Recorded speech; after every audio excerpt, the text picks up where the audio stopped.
وينكم مايا شنو احوالكم؟ كنت راكش في امان الله، فجأة عرضتني التصويرة هذه. لحظة سمارة ولطفي بوشناق امبوسيبل، ها ودي كيفاش تصير هذه؟ اي نعم خويا صارت وباش تصير. عملاق الفن التونسي لطفي بوشناق فيتورينغ سمارة، الرابور رقم 1 في تونس بالارقام. الحقيقة هو خبر مش مفاجئ، على خاطر ديجا طلع سمارة في برنامج فكرة سيب الفاري وحكى على الموضوع، ويطلع بعده لطفي بوشناق في نفس البرنامج. صحيح كنت نتصورها تصير، وهاي صارت، وبدات الباجات تنبر. فما اللي جابها بتفدي، فما اللي تزم وماخذ الموضوع بجدية، خاطر كمان مانيش نحكيو على فيت عادي قاعد يصير في الحالات الكل. نسين بفيتورينغ رابور مع رابور والا فنان مع فنان، اما انه باش يكون فنان مع رابور قليل مين باش نشوفوه. اصلا يبدا رابور من العيار الثقيل كيما لطفي بوشناق. شوف هو تكنيكمون صعيب نتصوروا الفيت هذا، خاطر برجله ما تركبش الاولاد. الاخر هي حاجتين، يا اما يكون فيت تاريخي وهيت وباش يعمل برشا ملاي، والا يكون تحت الياسمينه في الليل وكوكا وحشيش. وحبينا ولا كرهنا لطفي بوشناق فنان كبير، وسر من اسرار نجاحه هو الاختلاف نتاعو على بقيه الفنانين، المواقف الشجاعه نتاعو. اما هذا ما يمنعش انه فما ريسك على المسيره نتاعو بالفيت هذا، ينجم لا قدر ربي ما ينجحش وتخرج حاجه خايبه.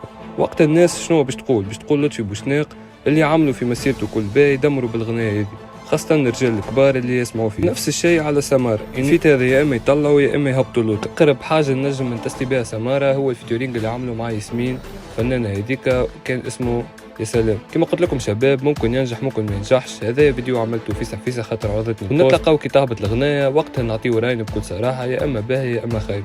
اكتبوا لي رايكم شباب في كومنتات، اذا كنت تتوقعوا الغناية دي باش تنجح والا لا.